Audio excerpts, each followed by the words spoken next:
Em nome de Jesus, o nosso eterno Salvador, é que nós oramos. E a igreja diz: amém. Aleluia. Meus amados, Simeão ousou em seus dias de viver contra a esperança. Porque na verdade o contexto que Simeão vivia, os dias de Simeão eram dias de perda de esperança. Porque tem coisa que na verdade vem para arrancar a esperança da gente. Diga se não é assim, não é? Tem dia que a gente se levanta crendo até os ossos, não é? Acreditando naquilo que Deus disse. Mas quando algumas coisas começam a suceder, começam a acontecer em nossa volta, isso vem para matar a esperança da gente, não é? Pavio muitas vezes só está fumegando, e algumas coisas vêm para apagar o pavio que fumega. Por isso Simeão vivia em dias em que não se cria, em que não se esperava nada de acontecer. Apesar de tudo que estava acontecendo, sucedendo nos dias de Simeão, a gente percebe que as coisas concorriam para a descrença, para a falta de esperança. Isso porque, meus amados, os dias de Simeão eram dias de silêncio divino. O último profeta a ser levantado em Israel foi Malaquias. O último profeta foi Malaquias, até a chegada de João Batista. O último profeta a pronunciar a palavra de Deus foi o profeta Malaquias, até se iniciar os chamados 400 anos de silêncio profético. Sabe o que é um povo viver sem ouvir a voz de Deus? 400 anos que Deus não falava com o povo, que Deus não dizia nada, que Deus não pronunciava, que não havia palavra de Deus. Tem hora, meus amados irmãos, quando Deus fica em silêncio, a gente gostaria de ouvir, nem que seja uma repreensão. O Senhor fala comigo, tem que ser para puxar a orelha, não é? Que eu não aguento este silêncio. Verdade?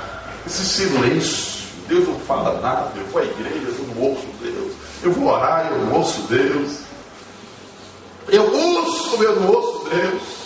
Eu abro a Bíblia de um lado para o outro e parece que tudo é a mesma coisa. Eu não ouço Deus.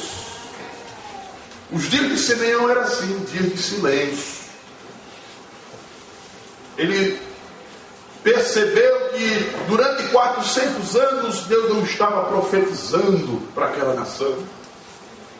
Somos tentados a perder a esperança quando Deus não fala mais com a gente.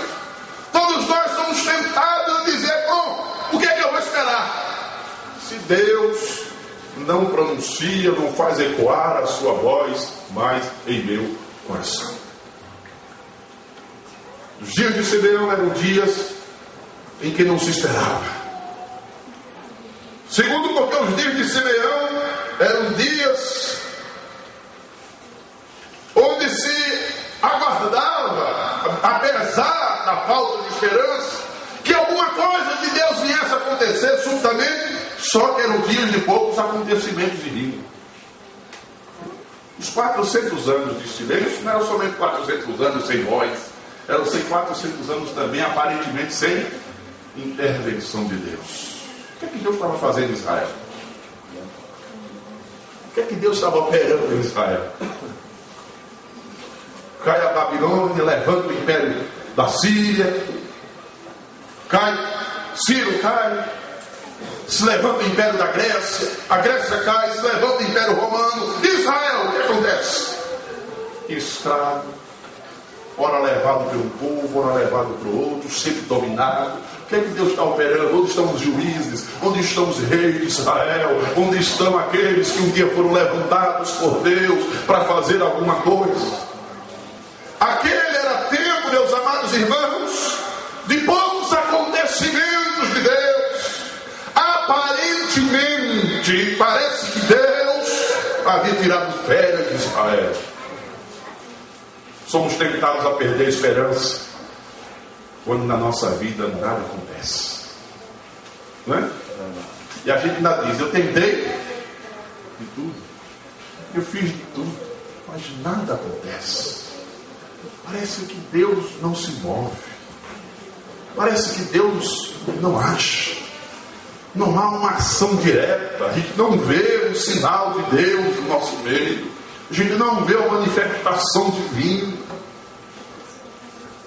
E eu que esperava que Deus fizesse alguma coisa, mas eu não vejo.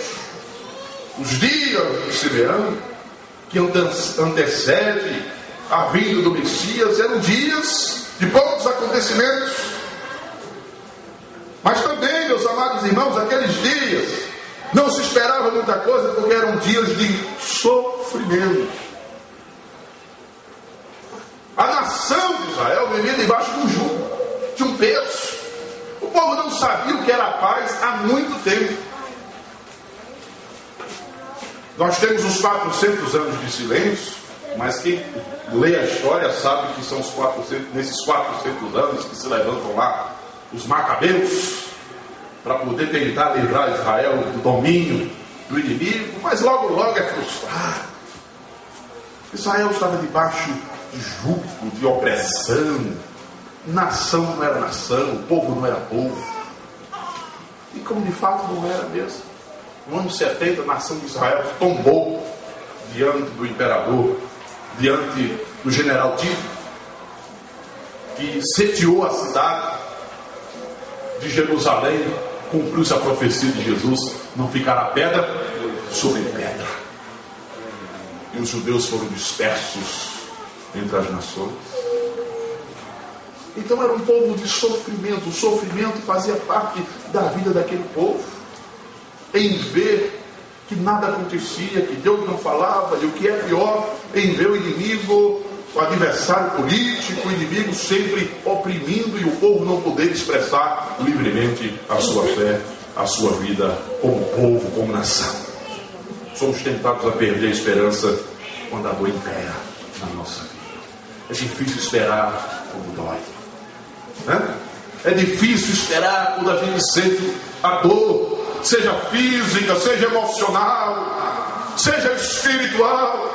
É difícil esperar alguma coisa, meus amados. É difícil alimentar, acalentar, trazer a esperança ao coração quando se está doendo, quando se sente, quando a dor é palpável, é sentível, quando a dor é mensurável na vida, quando a expressão é de dor, quando a expressão não é de alegria, nem de gozo, nem de satisfação, mas a expressão é de quem sofre na vida, de que a vida é somente sofrimento, de dia e de noite. É difícil esperar, é difícil viver esperança desta forma.